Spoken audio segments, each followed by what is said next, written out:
Let the little girl play. Adult mathematics is not a coloring game for children. The problem is not difficult. You just looked in the wrong place. Solve this problem and I'll give you $100. Japanese CEO laughed.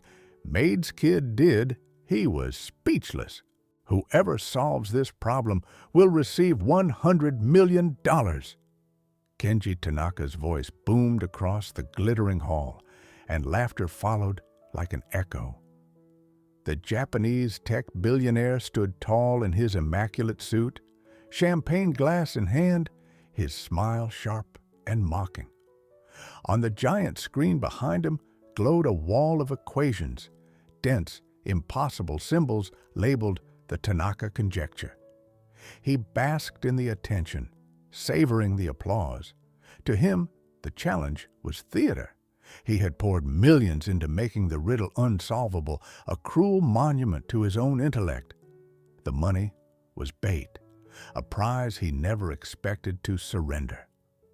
Down on the floor, Susan Miller froze. She wasn't a guest, but a janitor, her uniform a sharp contrast against glittering gowns. Her tray of glasses had slipped, shattering across the marble. Laughter rippled louder. "Careful," Tanaka sneered, pointing at her.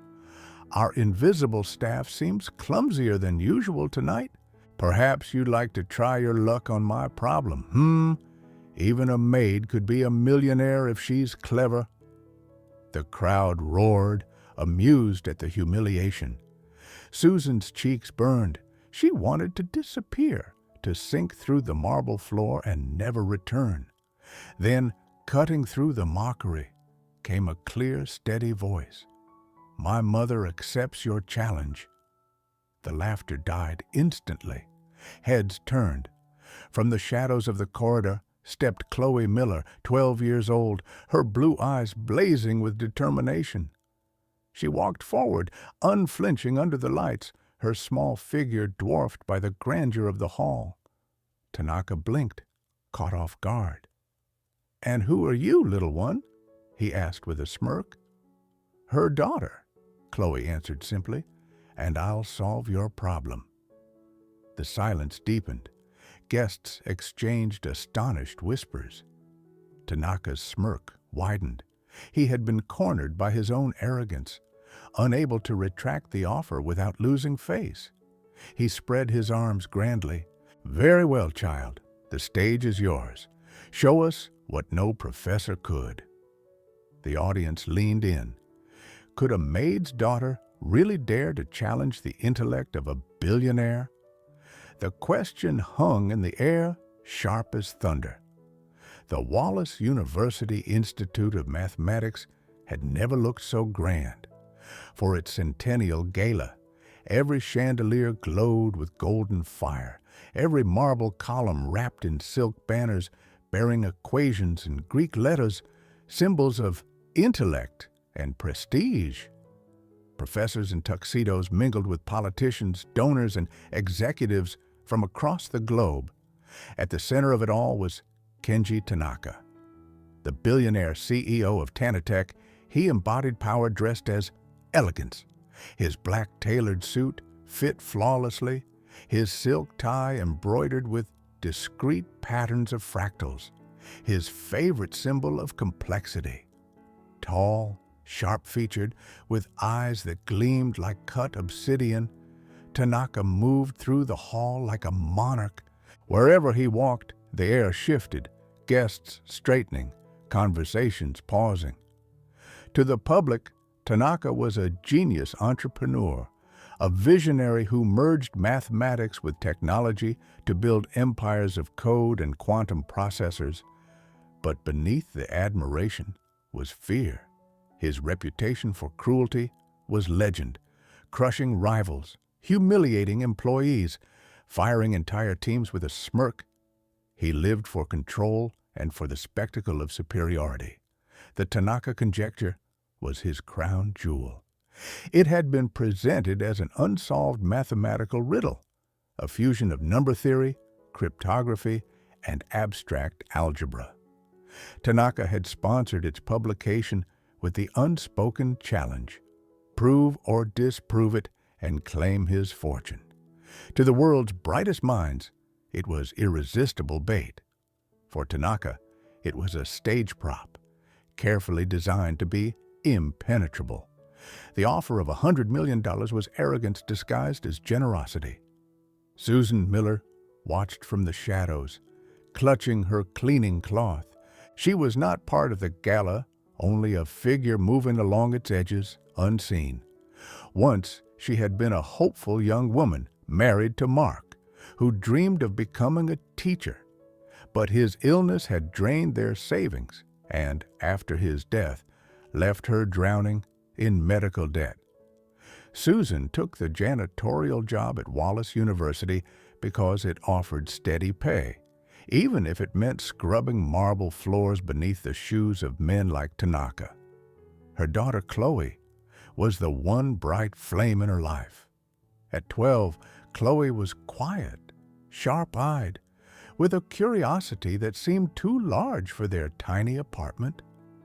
She would sit for hours poring over old puzzle books, sketching patterns in the margins of her notebooks. Susan sometimes caught her staring at raindrops sliding down the window as if they were messages waiting to be decoded. The gift came from Chloe's great-grandfather, Robert Miller. Robert had been no ordinary man. During the Cold War, he worked as a cryptanalyst in the shadows, breaking codes that could tip the balance of power. He had taught Chloe not numbers first, but shapes. "Every problem has a form," he told her. "If you can see the form, you can feel its solution."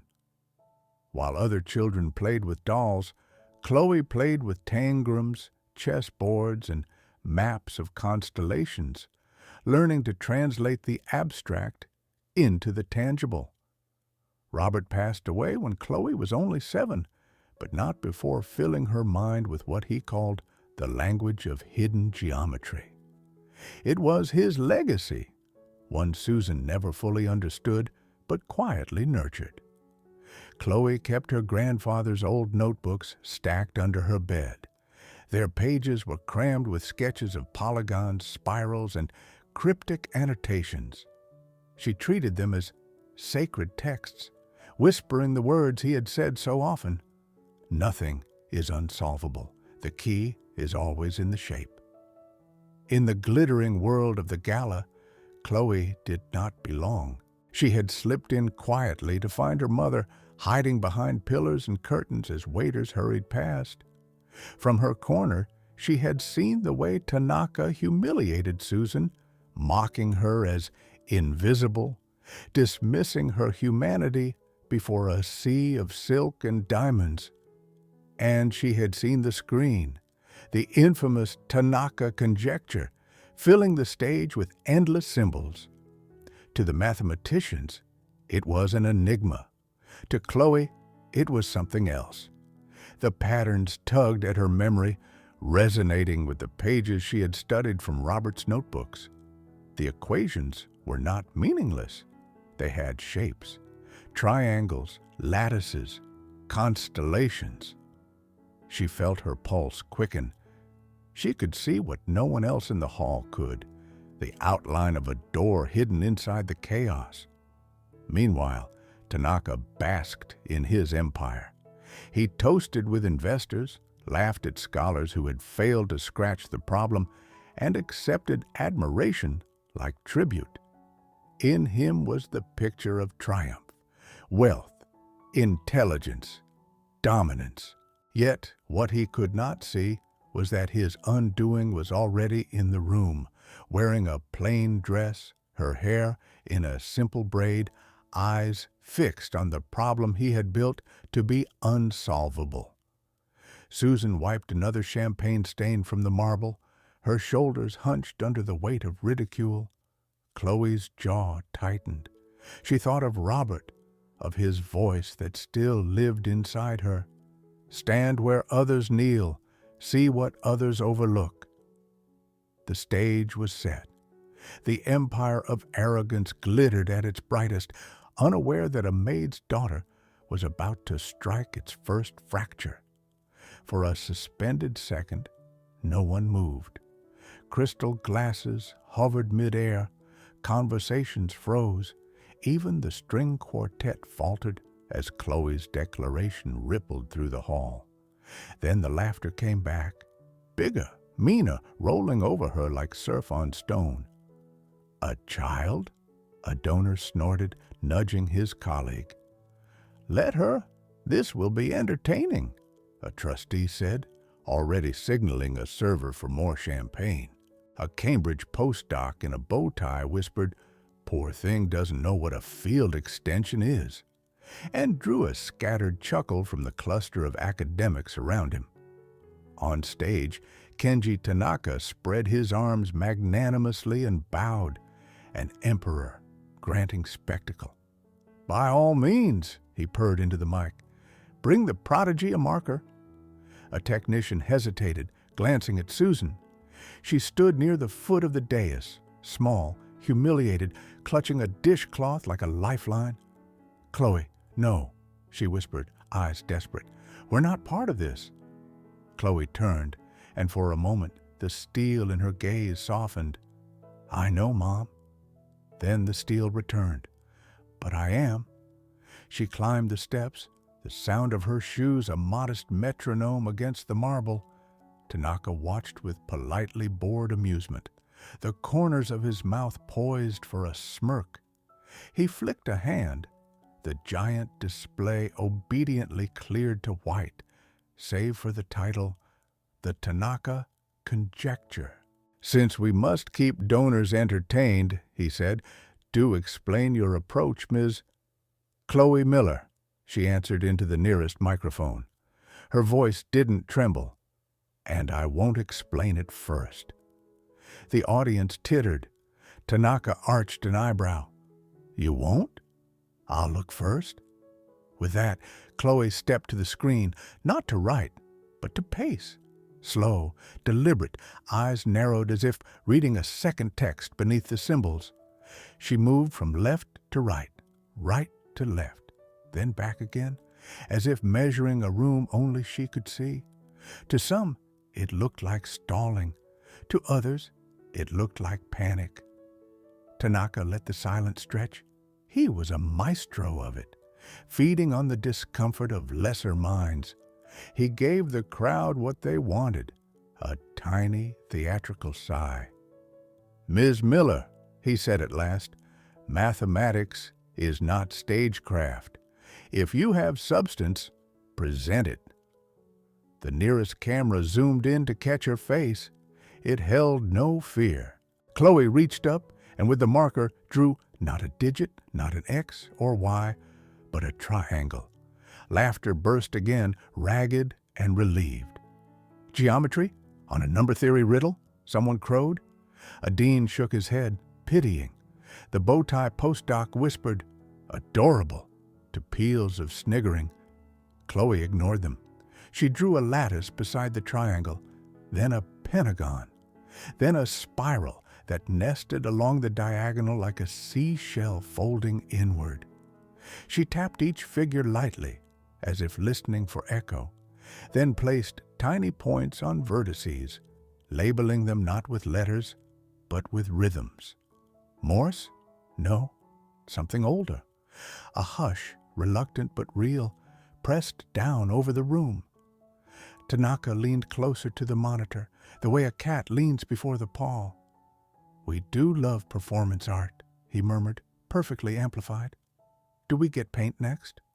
A chuckle. Meanwhile, on the floor, Susan's hands shook. This was the betrayal she knew too well, the wealthy turning a person into entertainment. She wanted to run up and pull her daughter away, but Chloe's posture stopped her. It was identical to the one Robert had when he solved crossword ciphers at their kitchen table. Head tilted, attention like a blade. The figures multiplied.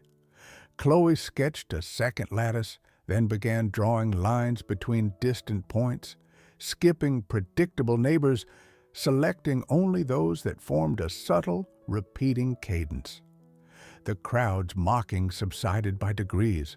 The quartet, uncertain, let their bows hover in silence. A mathematician from Zurich leaned forward, frowning. "She's imposing a Cayley graph over a modular residue class," he whispered to no one in particular. "By shape," his companion replied, almost incredulous. Chloe still hadn't glanced at Tanaka. She diagrammed a pair of interlocking cycles, mapped them to a grid, and then, without warning, erased everything. Gasps. A donor laughed too loudly, nervous. Tanaka smiled broadly, ready to pounce. A valiant attempt. "Shall we?" Chloe lifted the marker again. This time, she didn't draw. She placed. Along the naked screen, she dotted 6 points that, to untrained eyes, looked random. To the few watching with true attention, a pattern surfaced. The points lay on 2 concentric hexagons, offset by a rotation. She drew a single clean chord between 2 points, then extended it through the center. Another line, same angle, another, same. The screen became a wheel with spokes. "Ms. Miller," Tanaka said, impatience sharpening his voice, "the conjecture concerns class groups and an encryption morphism." "Patterns do too," Chloe said quietly. "They just use different alphabets." A rustle of surprise. The Zurich mathematician's eyes brightened. "She's mapping structure to structure." The betrayal gathered in new corners. A pair of industry VPs smirked for their phones, capturing a child's antics. A columnist whispered, "Clickbait, billionaire roast." On the ground, Susan found a sliver of courage and pressed a trembling hand to her chest. "Hold, Chloe, hold." Chloe completed the wheel, then stepped back, marker lowered. The pause spread long enough to break something inside the room, the certainty of easy ridicule. She closed her eyes, just as Robert used to, and let the geometry settle into a single statement that finally arrived in her mind not as symbols, but as the shape of a claim. She opened her eyes and, with a steady hand, wrote across the top, "If the induced morphism preserves cyclic adjacency under the lifted lattice action, the kernel collapses." Beneath it, 2 concise implications, each no longer than a breath. Then, on the far right, a short, austere conclusion. Her last stroke was small, almost shy. "QD." Silence hit like weather. The postdoc's mouth worked, empty. Someone near the back said, "That's elegant," with the awe of a person hearing a familiar song rearranged to be inevitable. Tanaka's smile held, but it had become a mask. He stepped forward, voice silken. "You have written a sentence, Ms. Miller, and some pictures. This is not a proof."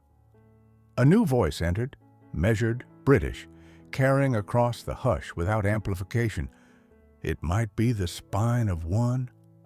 Dr. Alastair Finch, the visiting chair from Cambridge, had stepped out from the crowd, his gaze locked on the wheel and its clean spokes, the minimal chain of implications.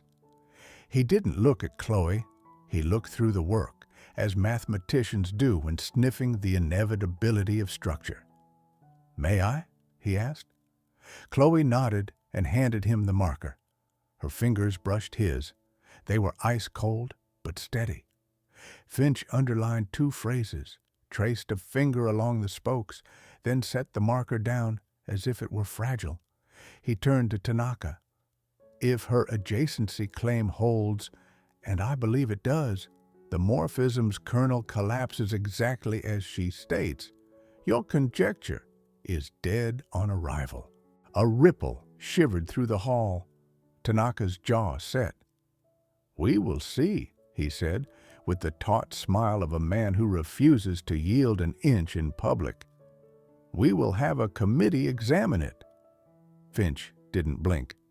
"You will have a stampede examine it." He faced the audience. "The child saw through your theater," he said, not unkindly. Then to Chloe, with a small, astonished bow, "Well done." For Susan, the moment fractured into light. The people who had laughed were suddenly very quiet.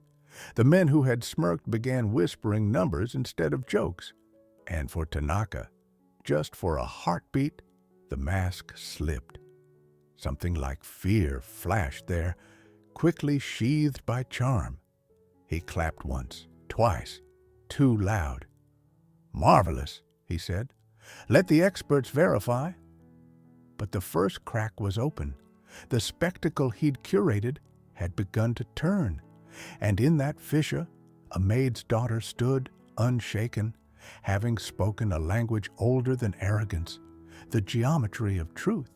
Long before the gala, before Chloe Miller ever stood beneath the glare of chandeliers, her story had been unfolding quietly, in places where no spotlight shone. Her great-grandfather, Robert Miller, was already a ghost when she was born, but to Chloe, he was never distant. His presence lived in the notebooks tucked beneath her bed, in the faint smell of ink and tobacco on the pages, in the memory of his hand guiding hers across the yellowed margin of a crossword. Robert had been a cryptanalyst during the Cold War. In those days, his work was invisible to the public, yet vital to the world. While presidents gave speeches and generals marched troops, Robert sat hunched in dim rooms, staring at streams of intercepted code. He was not looking for words, he was looking for shapes. "Every secret has a skeleton," he used to say. "If you can see the skeleton, the secret has no choice but to reveal itself." Others saw letters and numbers. Robert saw geometry. Strings of digits became constellations. Ciphers became lattices. He filled notebook after notebook with diagrams that looked more like art than arithmetic, spirals of numbers curling into galaxies, grids of letters forming honeycombs. To him, mathematics was not an abstraction, but a landscape, and the path to truth was always drawn through the terrain of shape. When Chloe was little, too small to understand multiplication tables, Robert sat her on his knee and drew triangles on a napkin. 3 points, he said. "No matter where you place them, you can always draw a shape. Do you see? Numbers are like that. They belong to each other in ways they cannot escape." She nodded, her wide eyes tracing the lines. Later, when she was 7, he taught her to turn Morse code into constellations, each dot a star, each dash a longer streak.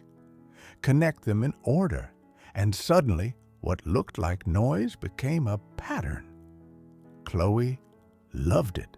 She began to whisper the shapes aloud at night like lullabies: triangle, spiral, grid. When Robert passed away that winter, the loss cut deeper than she could articulate. But he left behind a trunk for her, old notebooks bound in leather filled with his cryptic maps. Susan, her mother, didn't understand the value of the pages but respected the bond between grandfather and child. She stacked the notebooks neatly under Chloe's bed and told her, "They're yours now. Keep them safe." Chloe did more than keep them safe. She devoured them. Each night after finishing her homework, she would pull out one of the notebooks and trace the lines with her finger, imagining Robert's hand moving there decades earlier. She practiced redrawing spirals, grids, and honeycombs, whispering his words to herself. Every problem has a form. Every form has a key. Meanwhile, Susan lived in the harsh arithmetic of reality. After Mark, her husband, Chloe's father, died from illness, she was left with hospital debts that towered like walls. She worked 2 jobs, sometimes 3, moving silently from one shift to another. Her hands cracked from bleach, her back ached, and at night she wept quietly in the bathroom so Chloe wouldn't hear.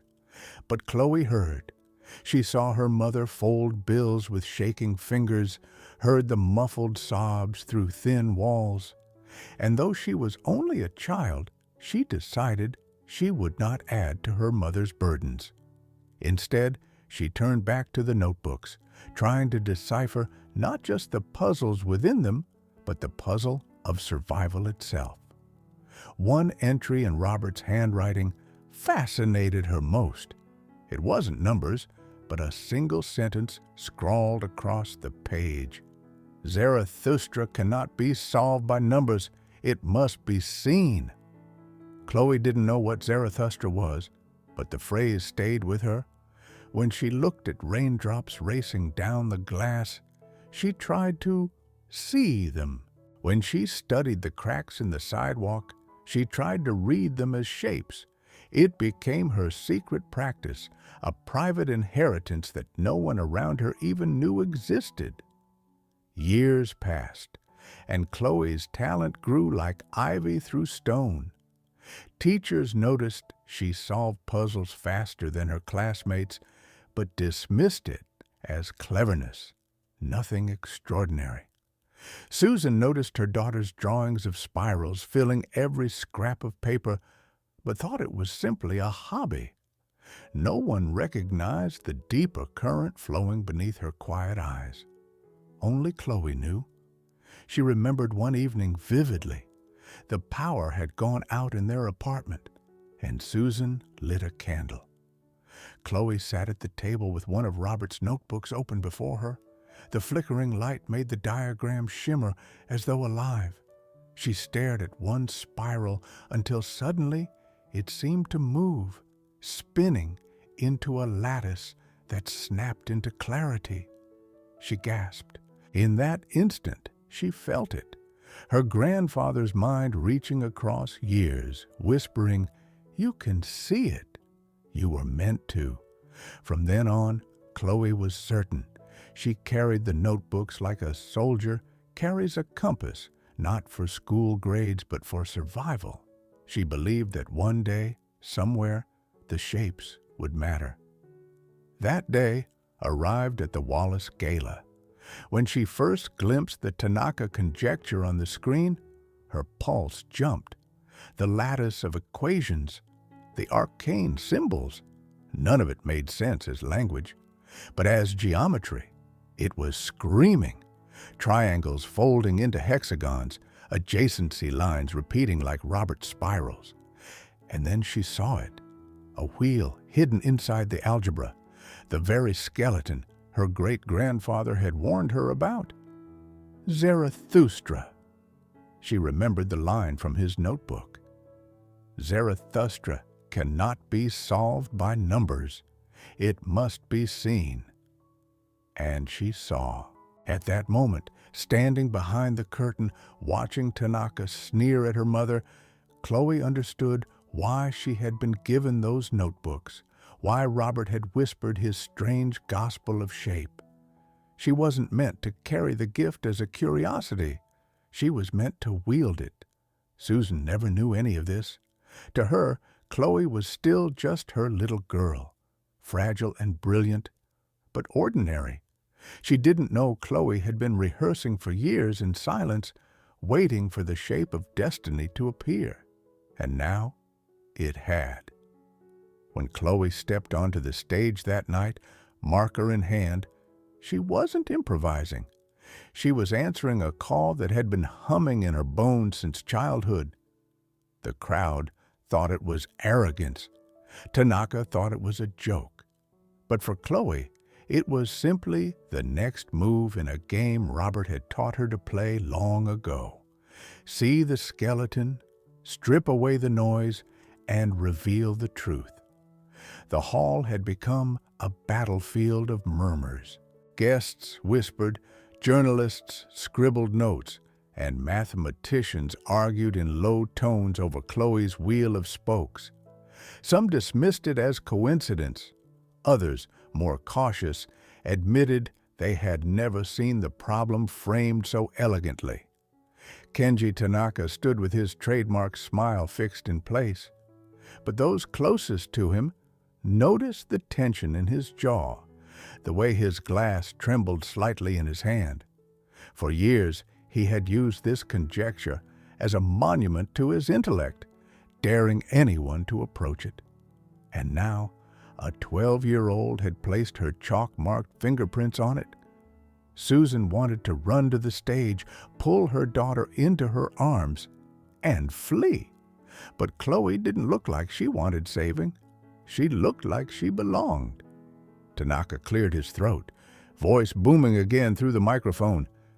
"Ladies and gentlemen, let us not be swept away by theatrics. Proof is not spectacle. Proof is rigor. This child has drawn pictures, nothing more." He expected laughter. None came. The silence was thicker now, charged. Chloe turned, marker still in her hand. She did not raise her voice. She didn't need to. "You offered the world $100 million to solve your problem," she said. "You expected no one could. You wanted them to kneel before your brilliance. But you forgot something." The audience leaned closer. Even the quartet froze mid-note. "You forgot," Chloe continued, her blue eyes locking on his, "that problems don't care about arrogance. They care about truth, and truth doesn't hide forever." The words struck like flint. Murmurs surged again, this time not dismissive, but electric. Dr. Alistair Finch stepped forward once more, lifting his voice. "Mr. Tanaka, I'll personally convene a panel tonight. If Ms. Miller's formulation holds, and I suspect it does, then the conjecture is broken. And broken not by a faculty, not by a think tank, but by the daughter of your janitor." Gasps rippled through the hall. Phones lifted, capturing every angle. Tanaka's composure cracked for a fraction of a second, his nostrils flaring, his eyes narrowing like blades. He opened his mouth, but Chloe spoke first. "Numbers don't belong to you," she said, each word measured, unwavering. "They belong to everyone, even the invisible people you mock." The silence afterward was total. Not a cough, not a whisper. The billionaire who ruled boardrooms, who had humiliated heads of state with his wit, now stood speechless before a girl half his height. Then came the sound. Applause. Not polite, not tentative, but erupting. It thundered through the hall, rattling glasses and echoing off marble. Some guests rose to their feet, others pounded tables. Susan clapped through her tears, trembling with both terror and pride. Tanaka stood alone in the storm of noise. His mask of charm was gone, replaced by something raw.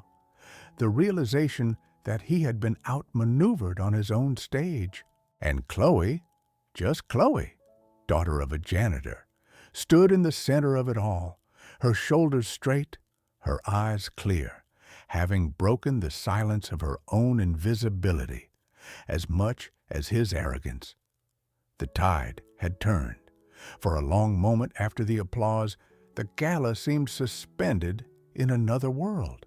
The chandeliers glowed brighter, the marble gleamed sharper, and the very air felt charged, as if mathematics itself had stepped into the room to bear witness. Dr. Alistair Finch, tall and silver-haired, motioned for silence.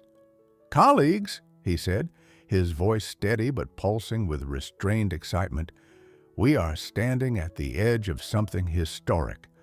What this girl has sketched may be the keystone to the Tanaka conjecture. I propose we test it here, now." At once, a half-dozen professors surged forward, their gowns and tuxedos rustling like restless wings. Screens lit up with laptops, chalk snapped in hands, pages tore free from notepads.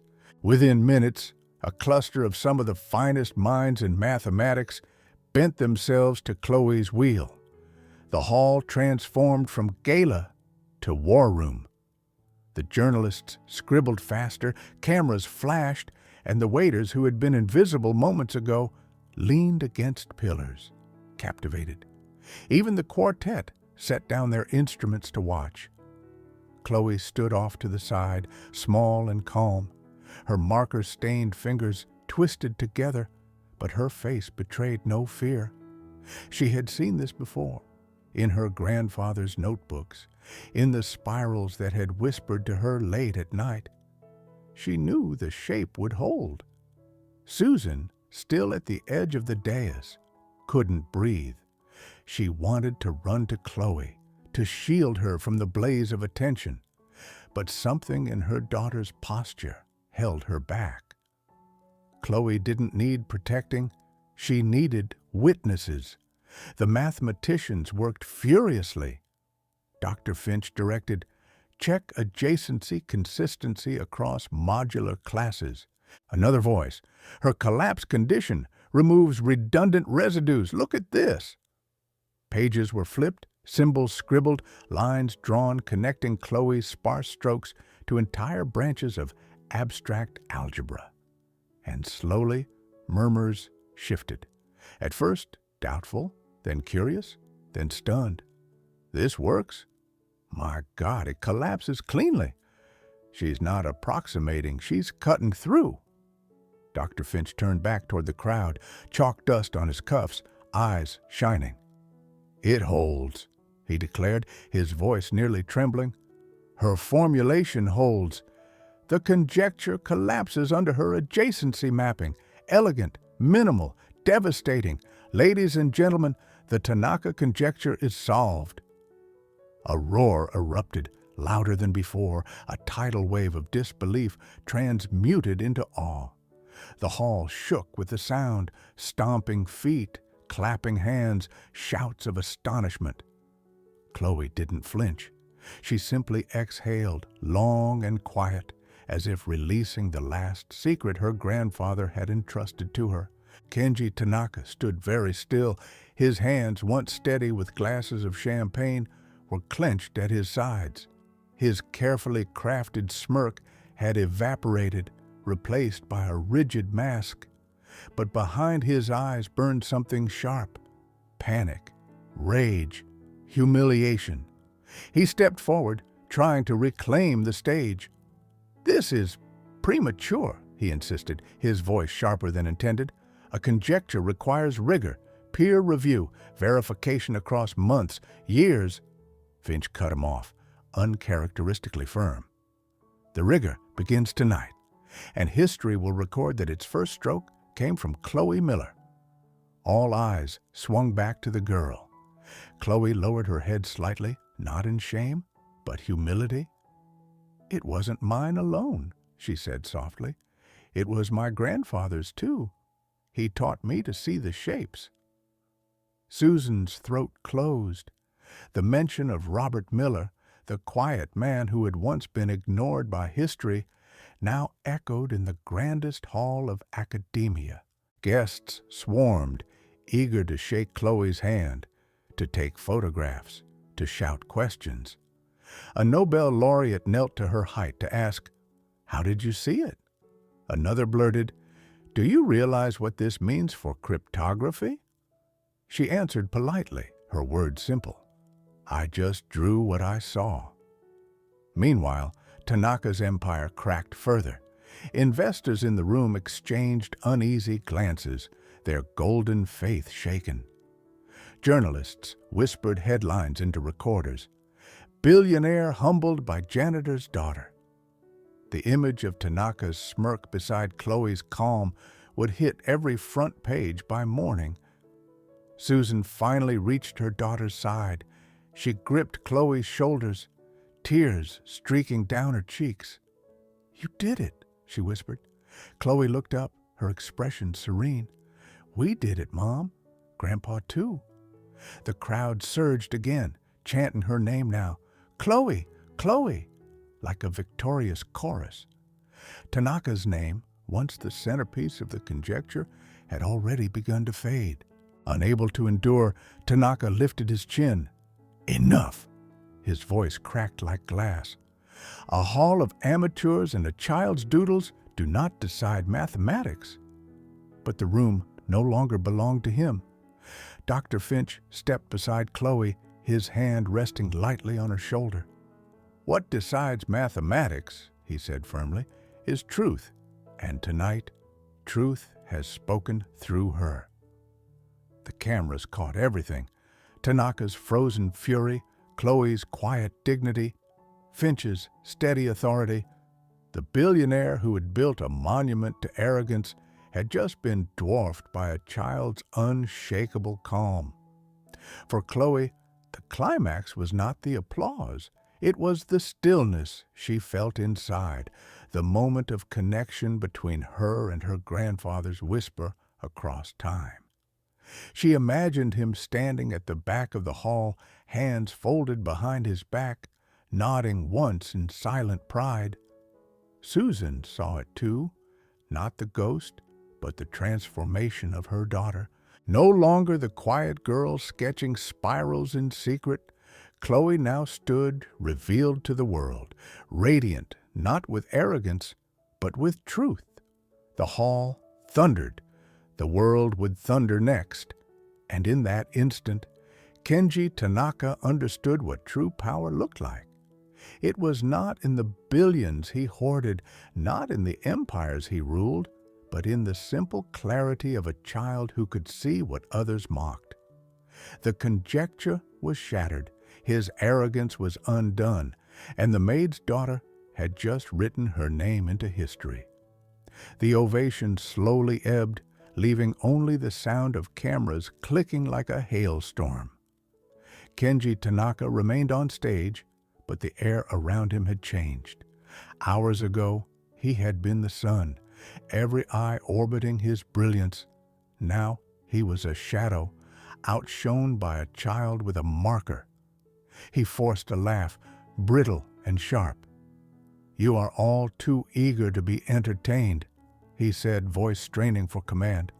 "Mathematics is not a circus. This," he jabbed a finger at the wheel Chloe had drawn, "is an illusion, a trick of diagrams.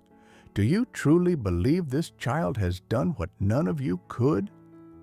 But the crowd did not jeer with him. They did not laugh. They stared, silent, waiting.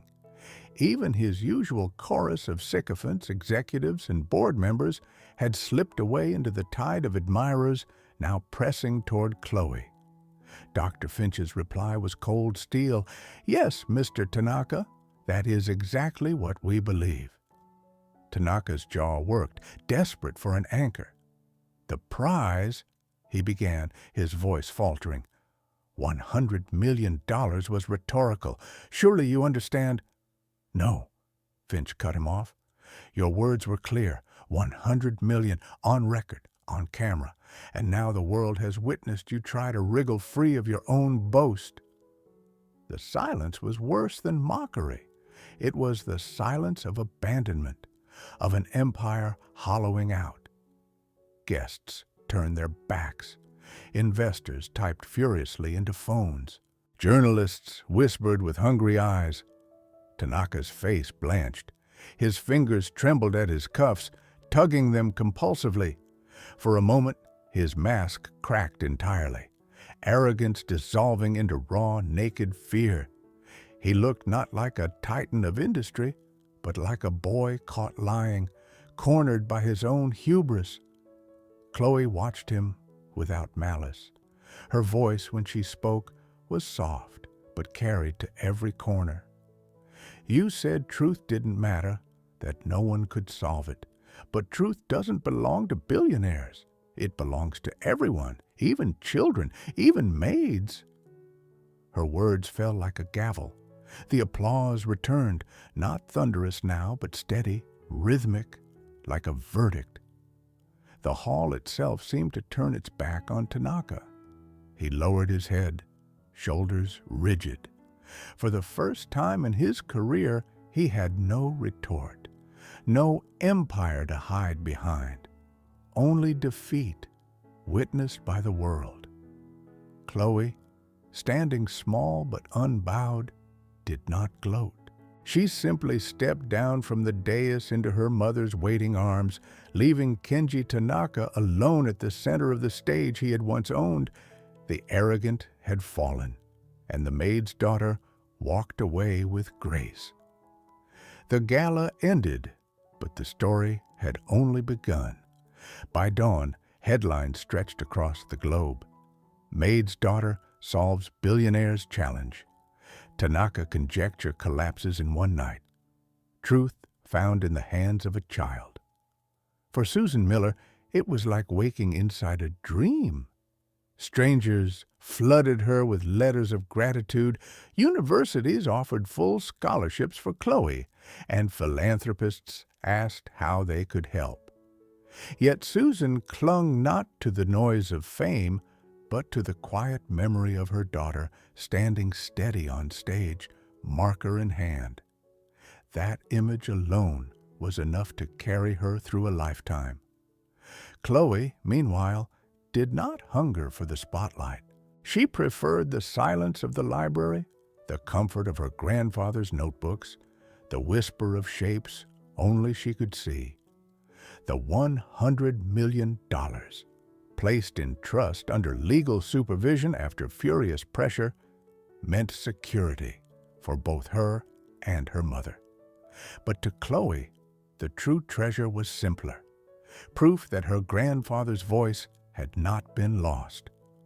One evening, weeks later, Chloe sat on the roof of their small apartment, notebook balanced on her knees, the city stretched out below, glowing like a circuit board. Susan brought her a blanket and sat beside her. "What are you working on?" she asked gently. Chloe smiled, eyes still on the page. "Not a problem, a pattern." Susan tilted her head. "What for?" "For later," Chloe said. Then, after a pause, "For whoever needs it next." She didn't explain further. She didn't need to. Susan wrapped the blanket tighter around her daughter's shoulders and simply watched the pencil move, etching shapes into a future neither of them could yet see. Far away, Kenji Tanaka retreated from public life, his empire scarred by the humiliation of that night. But his downfall was no longer Chloe's concern. Her battle had never been against him. It had been for truth, for dignity, for the invisible people he mocked. And in the end, she had won. Under the stars, Chloe closed her notebook and leaned back, her eyes tracing constellations. To her, they were not random lights, but messages, patterns waiting to be seen. She thought of Robert, of his steady hands guiding hers, of his whisper, "Every secret has a skeleton. Find it, and the world will open." A shooting star arced silently across the sky.